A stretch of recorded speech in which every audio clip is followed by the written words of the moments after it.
tardes a todos, a todas quienes escuchen este video, y en especial para ti, padre, madre, que necesitas escuchar este testimonio tan tremendo, tan grande, que esta mujer ha vivido y que cree que puede ser un aporte para tu vida espiritual, para que entiendas que detrás de toda vivencia tan terrible que puedas tener en tu vida hay un ser todopoderoso ante el cual debemos estar. Mi nombre es Noemí Campos Pinto, tengo 43 años, soy la hija número 11 de una familia numerosa de 2 hermanos. Crecimos en el sector de Boca Sur Viejo, en la comuna de San Pedro de la Paz, 8ª región, Biobío, Chile.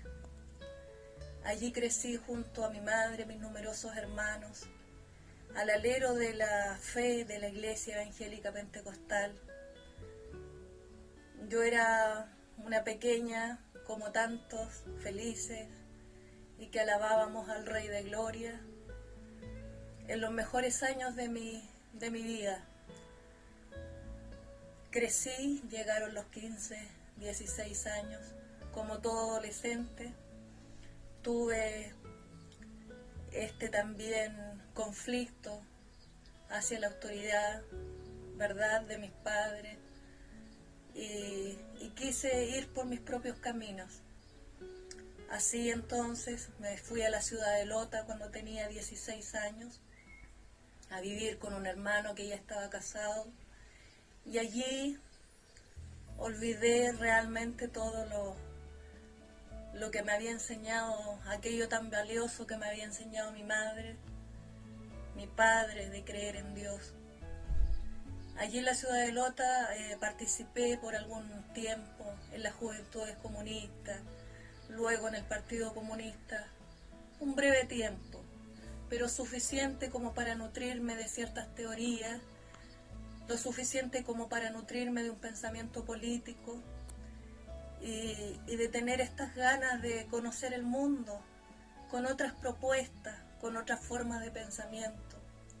Así entonces se fue conformando esta mujer, fue creciendo, fue desarrollándose, participando en actividades culturales. Conocí a los grandes poetas como Pablo Neruda, Gabriela Mistral, Pablo de Roca.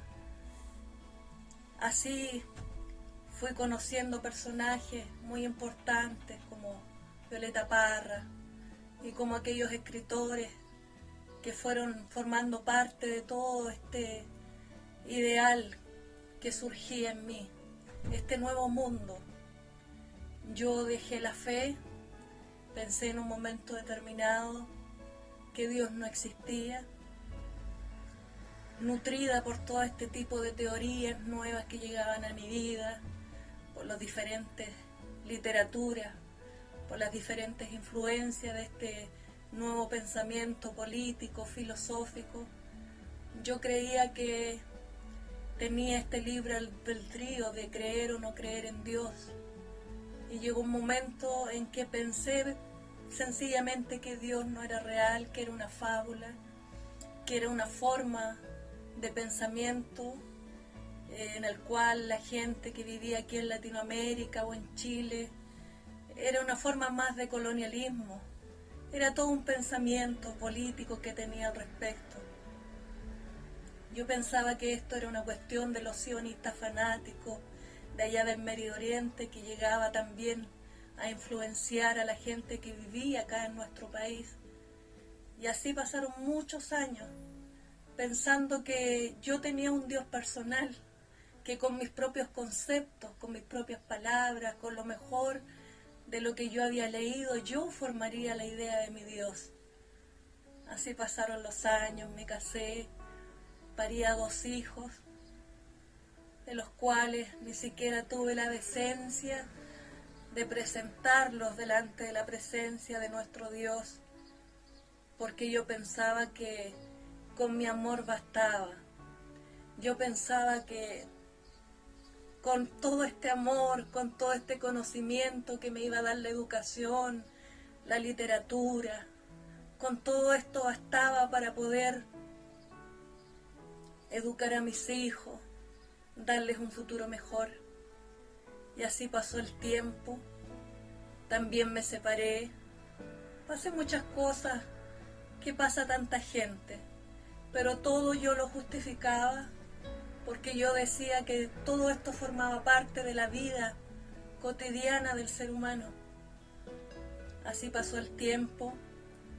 Yo fui una persona muy frustrada, me casé muy jovencita a los 18 años, llegué a la Universidad de Concepción a estudiar idioma, pero quedé embarazada, tuve que también dedicarme exclusivamente a criar a mis hijos y así ese sentimiento de frustración se fue prolongando por muchos años.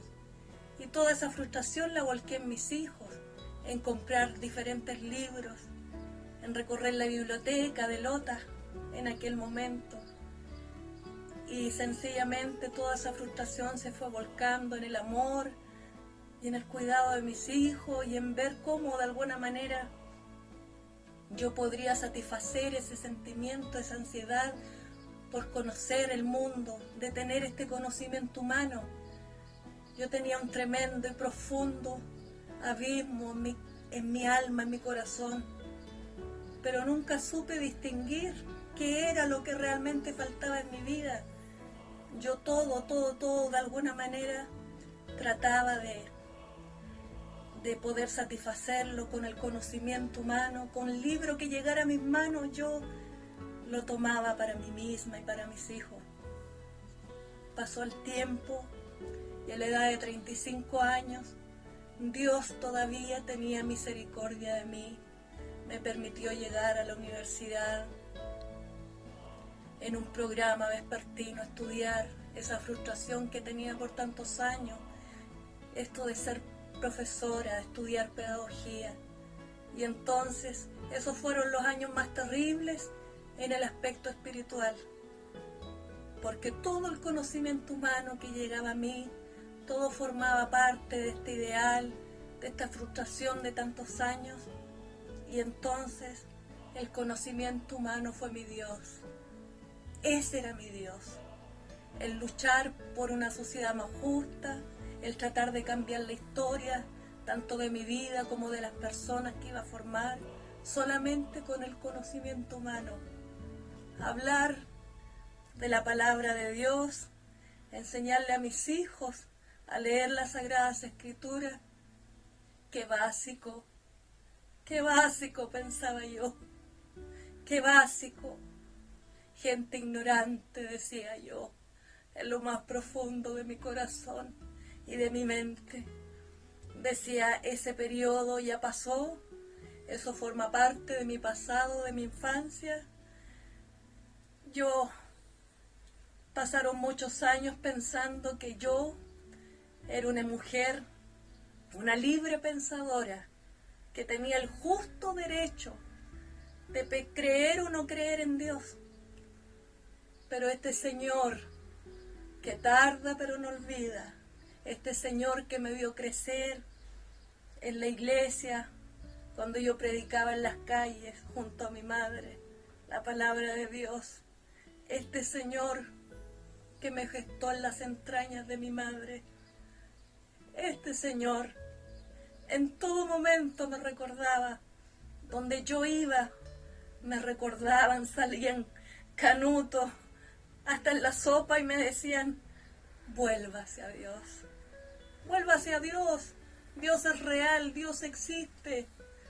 Pero yo decía, que gente más ignorante, ¿acaso no saben que la sociedad se cambia con una buena educación, con una real justicia social, con una buena distribución de los recursos económicos, con una buena actividad cultural?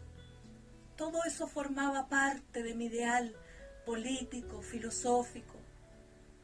Fue así como a fines del año 2014, para entonces yo ya me había titulado. Todos los años pasé con excelencia académica, puesto que regresé a la universidad ya A los 35 años tenía que competir con personas más jóvenes. Por lo tanto, yo decía, esta es mi oportunidad, tengo que competir. Y a veces ni siquiera dormía, tratando de estudiar para poder pasar con excelencia académica todos los años. Y ese fue mi noble ideal, ese fue mi Dios, esos fueron mis objetivos. Hablar de la palabra de Dios a mis hijos, detenerme y meditar en el amor sublime de nuestro Dios. Eso ya no era para mí, era una etapa superada. Yo sería una libre pensadora, hasta que a fines del año 2014 vinieron 3 sueños terribles que nunca pensé que una persona como yo pudiera tener ese tipo de manifestaciones en el inconsciente, decía yo. Yo, a fines del 2014, tuve 3 sueños tremendos. El primero de ellos era que entraba a una iglesia pequeña de madera y en la parte del púlpito donde predica el pastor o los predicadores estaba de pie mi hijo mayor, mi hijo Gustavo. Y yo avanzaba por el pasillo y al ver su rostro veía las cuencas de sus ojos vacías. Y yo en el sueño lloraba, rodaba mis lágrimas y una voz omnipotente que nunca pensé que yo podría sentir algo así, menos soñarla. Esa voz me dijo, ¿y por qué no lo ungiste? Y desperté con mi cuerpo apesadumbrado. Sabía algo en mi interior, que esas cuencas vacías no significaban nada bueno, pero este adversario que he aprendido también a conocer, ese adversario ponía en mi mente, en mis pensamientos, todo este conocimiento pedagógico y me decía, bueno, esto es una etapa que va a pasar, mi hijo, yo lo aludía o entendía de que esas cuencas de ojos vacíos podrían significar ceguera, porque mi hijo en la vida real usaba lente, tenía baja visión, pero él no era ciego. Pero yo creía que ese sueño se refería a eso. Caí en una especie de negación. Yo sabía que esas cuencas vacías significaban muerte, pero yo no podía contarle eso a mi hijo. Y le dije, lo desperté una mañana a las 8 de la mañana, hijo, soñé esto, pero yo decía, hijo, esto a ti no te va a pasar, no te vas a quedar ciego, la ciencia avanza, y busqué puras explicaciones racionales para tratar de sacarlo de ese estado en el cual mi hijo estaba. Así, el segundo sueño se repitió meses más tarde,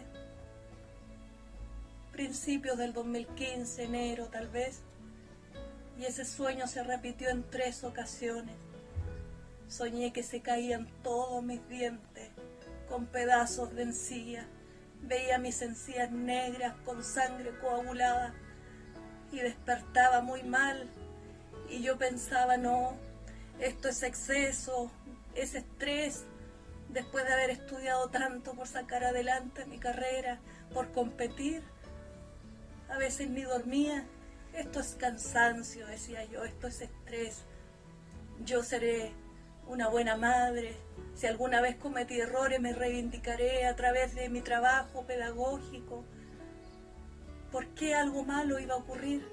Si yo era una persona trabajadora, luchadora, como tantas mujeres, jefas de hogar que salen adelante. No escatimé esfuerzo para poder sacar adelante mis estudios pedagógicos. Trabajaba a veces los fines de semana cantando folclore, participando en algunos festivales.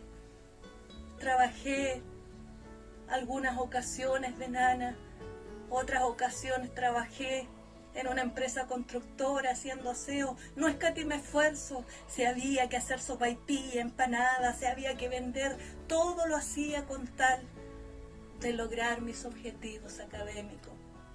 Y así una vez, teniendo ese logro en mis manos, yo era la mujer más feliz. Por lo tanto, esos sueños no tenían lugar en mi mente. ¿Por qué tendría que ocurrirme algo así? Pensaba y analizaba. Esto es exceso de estrés, nada más. Así, el tercer sueño ya fue el acabose porque ocurrió en un mes de febrero aproximadamente del año 2015. Soñé que estaba de rodillas en una tumba y con mis propias manos tomaba la tierra y la echaba tratando de cubrir esa tumba. Y a lo lejos, igual que en una película de terror, veía tumbas y veía cruces a lo lejos. Y en la cabecera de aquel supuesto cuerpo que estaba enterrando ponía crecentemos amarillo. Y desperté desconcertada. Bueno, un dramático día del 30 de marzo del año 2015, mi hijo mayor, Gustavo Eduardo Bustos Campos, decide quitarse la vida.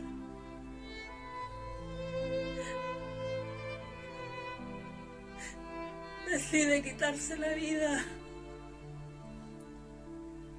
dejándome en un abismo de tristeza, de dolor, de desesperanza. Me revolqué de dolor como un animal herido. Grité al alto cielo reconociendo mi condición de criatura. ¡Qué abismo más grande! ¡Qué dolor más terrible! El hijo que había parido,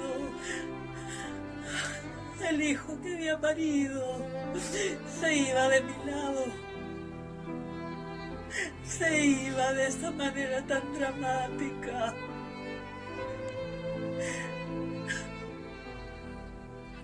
Y gritaba, Señor, ¿dónde está tu justicia? ¿Dónde? Yo fui una mujer trabajadora. Yo me esforcé por salir adelante. ¿Dónde está tu justicia, Señor? Me revolqué en la tierra como un gusano y vi entonces que todo lo que había soñado se había consumado aquel día. Mi hijo de 20 años me dejaba de esta forma tan terrible.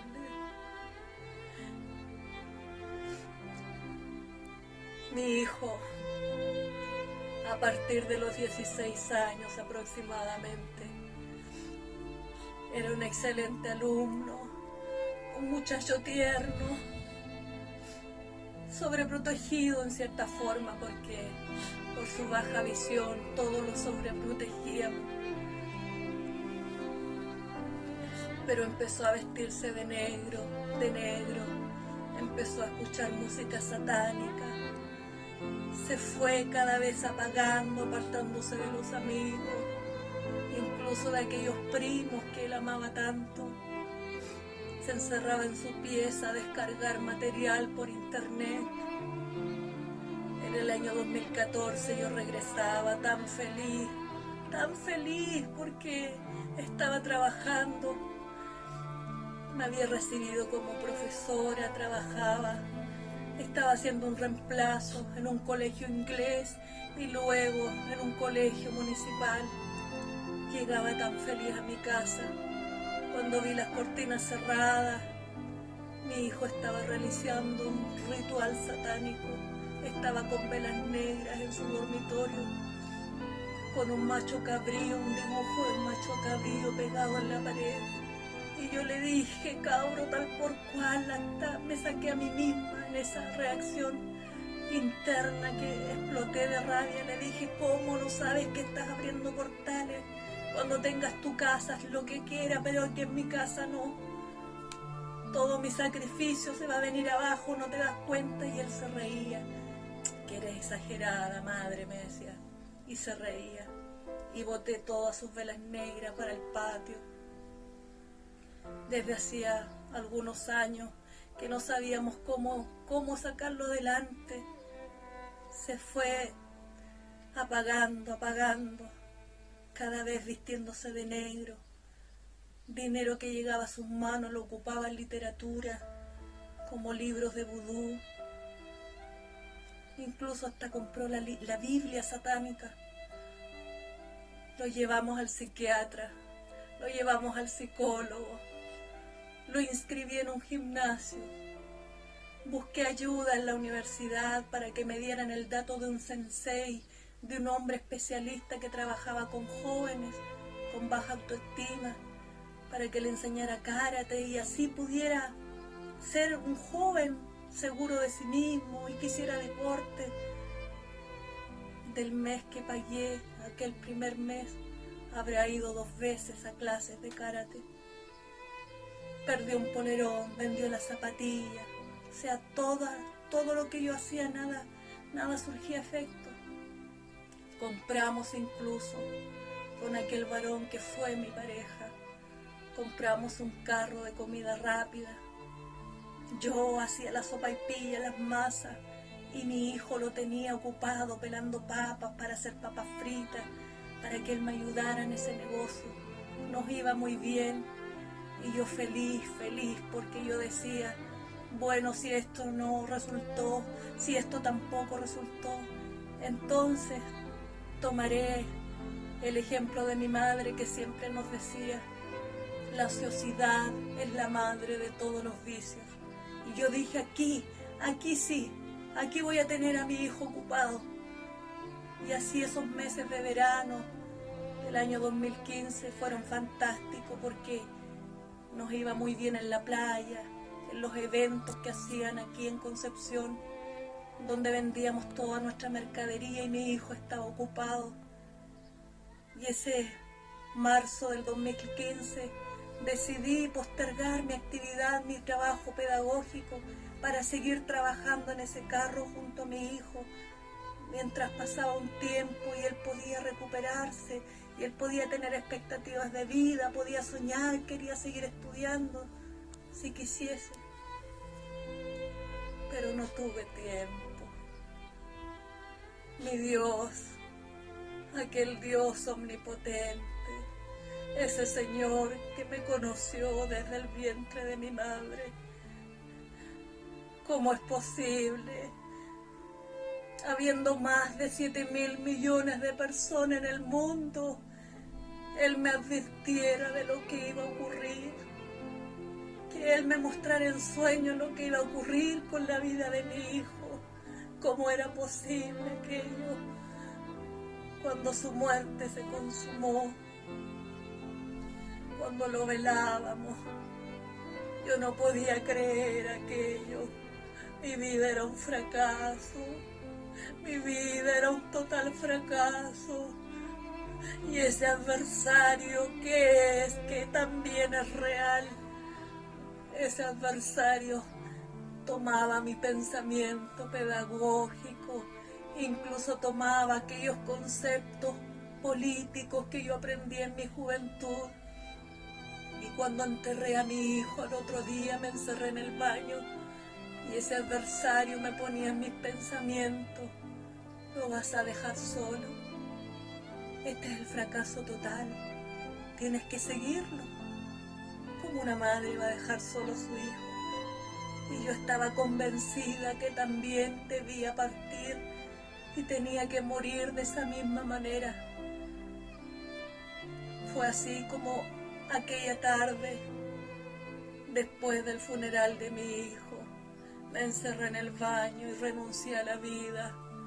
Tomé unas tijeras, me tijereteé todo mi cabello, quedé llena de hoyos y me sacaron de aquel baño no sé cómo y me llevaron en calidad de bulto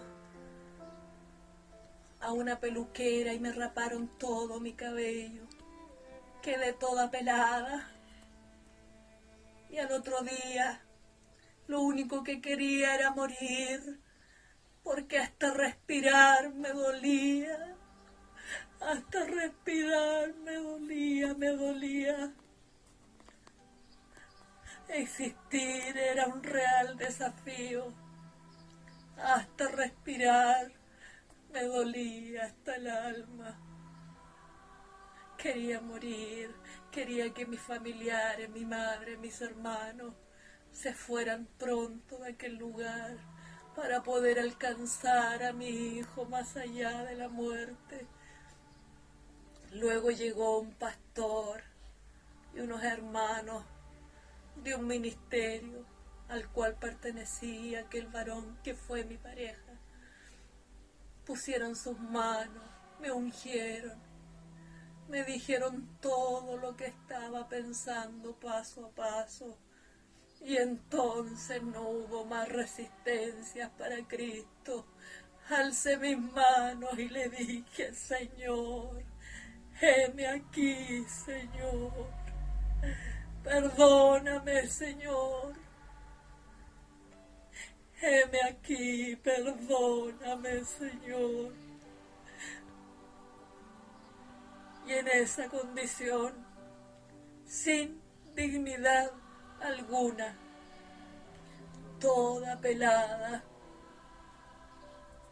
con mi cabeza toda rapada y con mi alma destrozada, acepté a este Cristo de la gloria, al cual testifico hasta el día de hoy, el cual me ha dado fortaleza, me ha dado esperanza, me ha dado fe, fue tratando con mi vida, porque llegó un momento en que todo el mundo tiene que volver a sus actividades, y yo quedé sola en mi hogar, con ese recuerdo terrible de mi hijo rondando ese lugar. Él se quitó la vida allí en mi hogar, en una leñera que está detrás de nuestra casa. Y ese recuerdo, su presencia, su olor, rondaba todo. Cada momento que vivía era de angustia, de desesperanza. Pero mi Jesús fue tratando conmigo. Supe lo que era humillarse delante de la presencia de este Dios omnipotente. Supe que había un hombre que dio su vida por ti, por mí y por todos aquellos enlutados de corazón. Mi Dios fue tratando conmigo en la intimidad de mi hogar. Allí estaba sola, Él y yo y Él, nadie más que nosotros dos.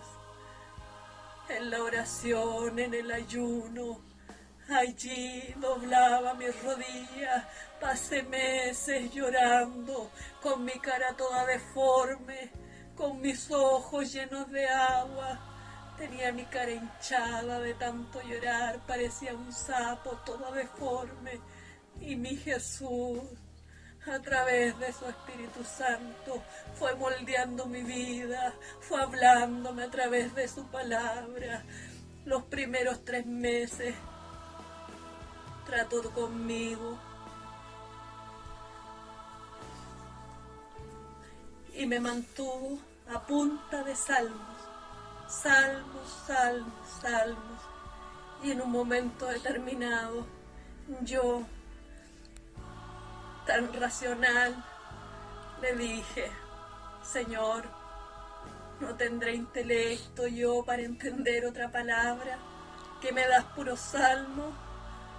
Así le dije en una oración, y abrí mi Biblia y me salió una palabra que ni siquiera recuerdo, y esa palabra no entendí nada, absolutamente nada pude entender. Y le dije: Señor, está bien, dame lo que tú quieras, pero dame una palabra que pueda entender.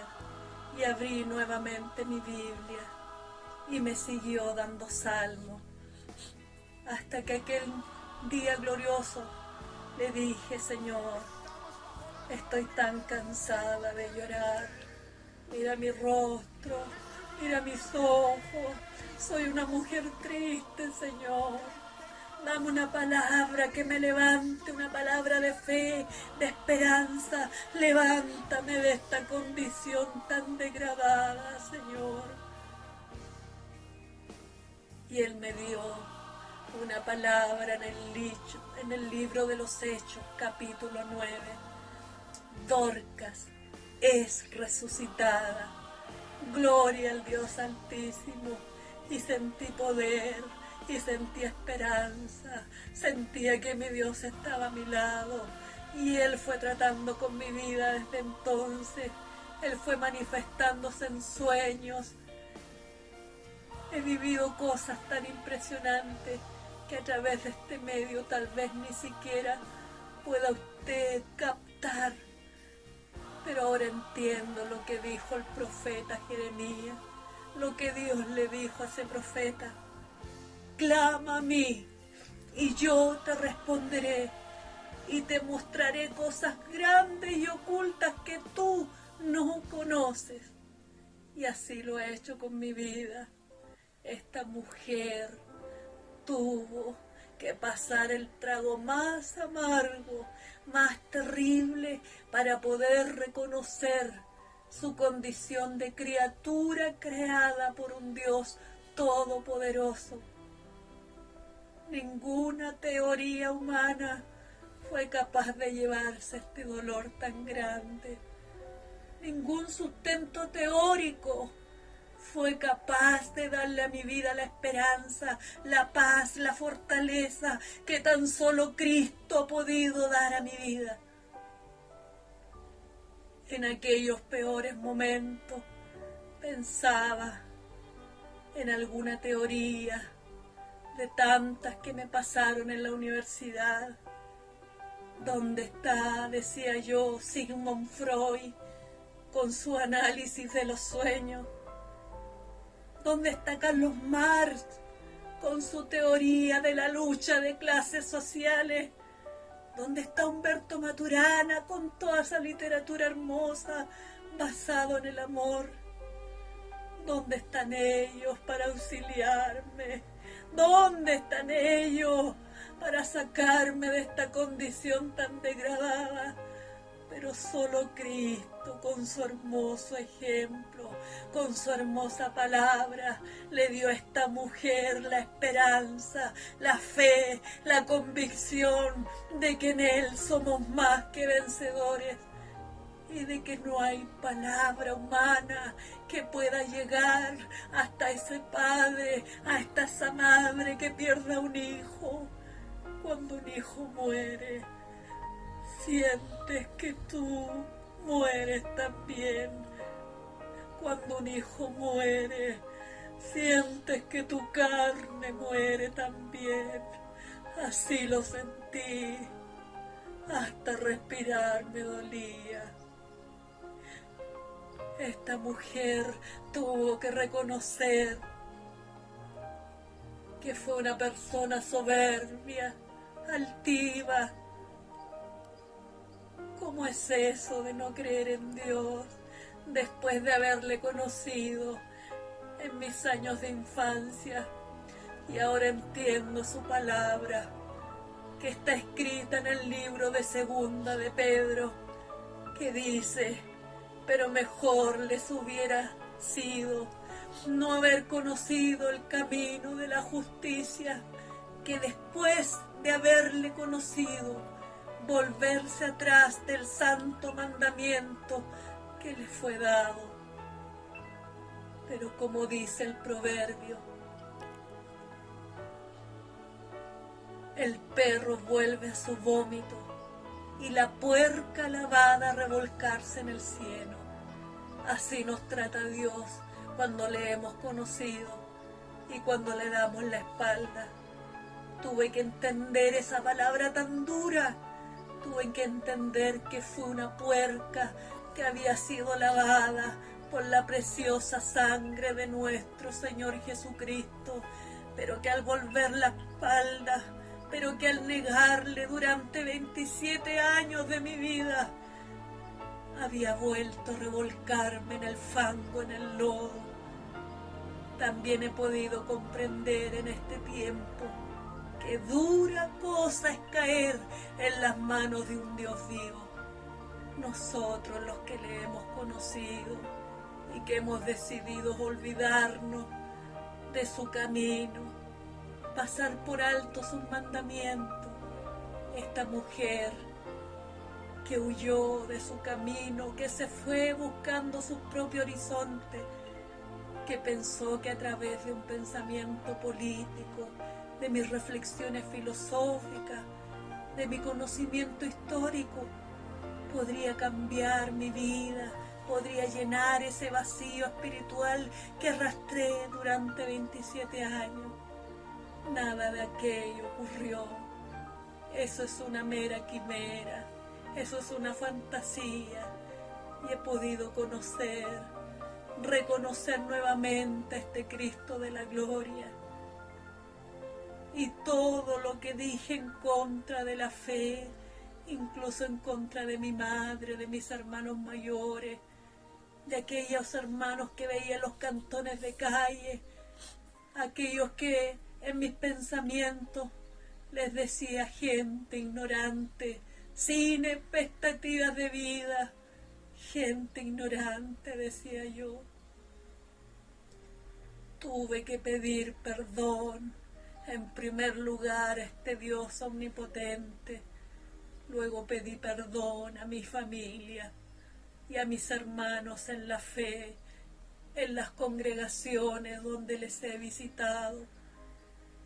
Toda mi condición de ser humano, toda mi soberbia tuvo que ser soltada, dejada a punta de lágrimas, a punta de oración, de ayuno, de lecturas bíblicas. He podido ser fortalecida en el precioso nombre de Cristo Jesús. He podido comprender con asombro que este libro tiene tantas cosas que yo ignoraba. Las Sagradas Escrituras forman parte de mi vida cotidiana. Si pasa un día sin leerla, siento que muero. ¿Cómo es posible que haya cambiado tanto? ¿Cómo es posible que esta mujer dependa única y exclusivamente del Dios Todopoderoso? Y sabe lo que hago hoy por hoy, estimada alma que me escucha a través de este video, estimado padre, estimada madre, sabe lo que hago hoy por hoy. Predico en las calles la palabra del Dios Altísimo. Gloria a Dios. Predico su palabra, todo lo que renegué, contra todo lo que oí durante estos 27 años. Son mi estandarte, son mi bandera de lucha. Es la máxima certeza a la cual he podido llegar. Pasé un trago amargo, pero hoy vuelvo a vivir gracias al poder maravilloso y eterno de mi Salvador. Por eso es que en esta tarde he querido grabar este mensaje, he querido dar este testimonio para que llegue a aquellas almas que al igual que yo sienten que están en un abismo tremendo. Ninguna terapia psicológica, psiquiátrica, no hay pastillita mágica que pueda darte esa satisfacción y esa esperanza que tan solo nuestro Señor Jesucristo puede entregar al hombre, a la mujer que se humilla delante de su presencia y que reconoce su condición de criatura. Tan solo nuestro Salvador podrá entregar la esperanza que ninguna teoría humana podrá entregarte.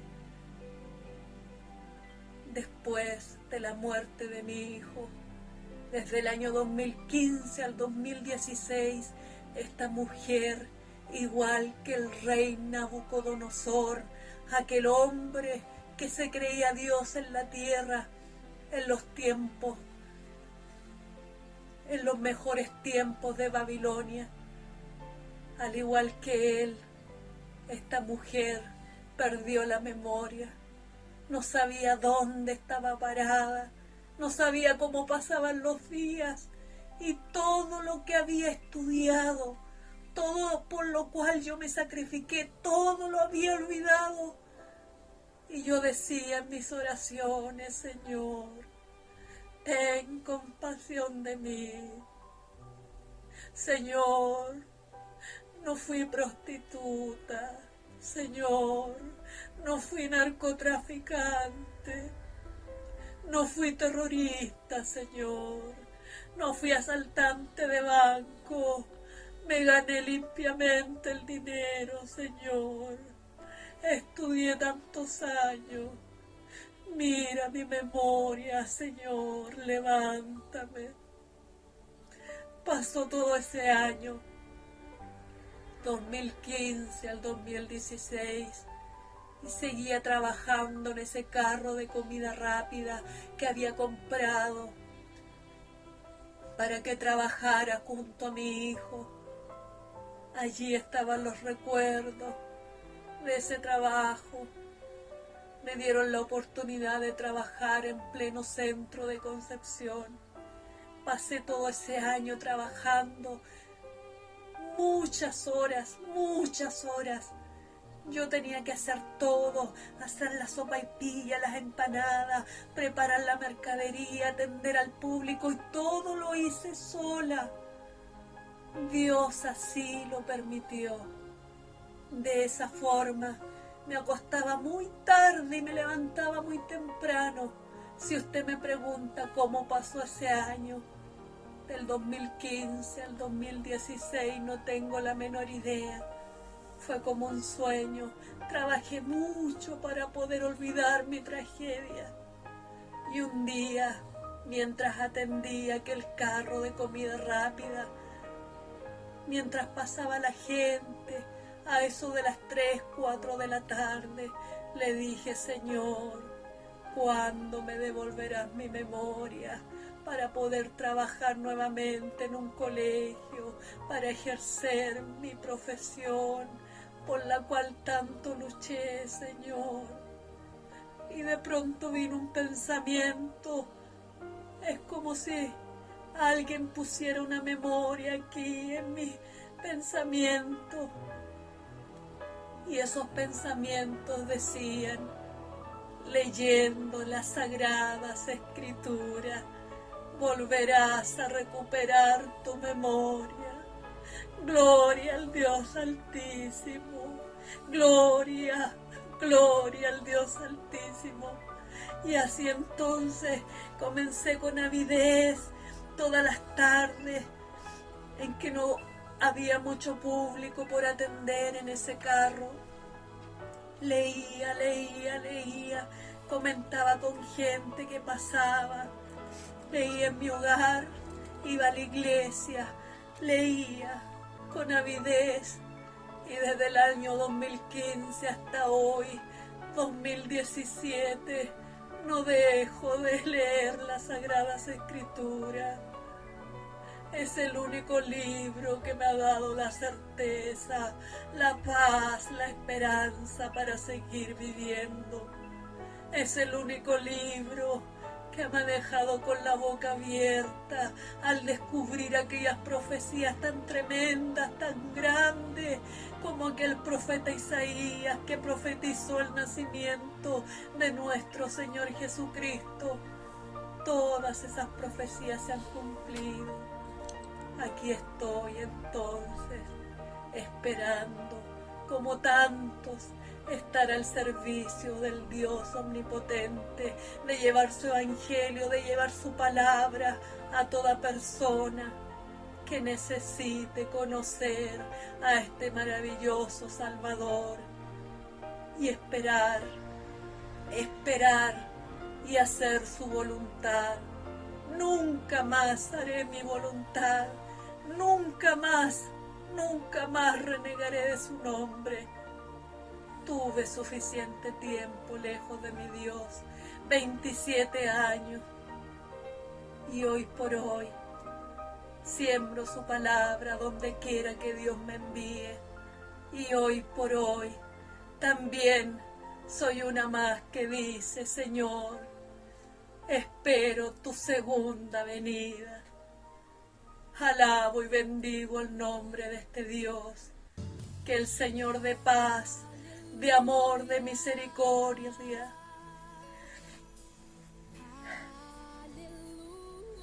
more en tu vida y puedas realmente comprender que no somos solamente materia, que nuestro espíritu gime por conocer a este dador de la vida, como dice el Salmo 42, como el ciervo brama por las corrientes de las aguas, así clama por ti, oh Dios, el alma mía. Mi alma tiene sed del Dios vivo, del Dios vivo tiene sed. Alabado sea el bendito nombre de Jesús, y que estas palabras, que este testimonio lleguen a tu vida y a tu corazón, y te levantes con las fuerzas de un búfalo y entiendas que tan solo en el precioso nombre de Jesús tendremos victoria, y entiendas lo que dicen las Sagradas Escrituras, que no hay otro nombre dado a los hombres más que Jesucristo, hombre, el único mediador entre Dios y los hombres, y puedas comprender que ante Él se doblará toda rodilla y toda lengua confesará su nombre. Que el Dios de paz, de amor, te bendiga y te acoja en tus brazos. Son los mejores sinceros deseos. Padre Celestial, en esta hora, mi Salvador, a través de tu Hijo Jesucristo entregado este testimonio, esperando de todo corazón, Señor, que sea tu palabra, que sea tu Espíritu Santo el que llegue al corazón de aquellos, Señor, que están en un profundo abismo de desesperanza, de desolación. Llega aquel padre, aquella madre, Señor, que no te conoce, y haz tu voluntad, Señor. Traspasa las fronteras, Señor, de los países, si es necesario. Traspasa, Señor, toda frontera del razonamiento humano y llega al corazón de aquellos afligidos, aquellos que están opacados, aquellos que están en cadenas de oscuridad, Señor, y libértalos con tu preciosa palabra, libértalos a través de tu Espíritu Santo. Todo lo he hecho, Señor, para invocar tu precioso nombre. Oh, Rey de Gloria, gracias te doy por esta oportunidad y te pido, mi Salvador, que tú hagas tu voluntad con aquellos, Señor, que aún no te abren las puertas, Señor, y aquellos que abrirán las puertas de su corazón. Entra, Señor, y cena con ellos, Padre. Deleítese aquel que te recibe, Señor. Todo te lo pido en Jesucristo nuestro Salvador. Amén. Gloria a Dios, gloria a Dios, gloria a Dios para siempre.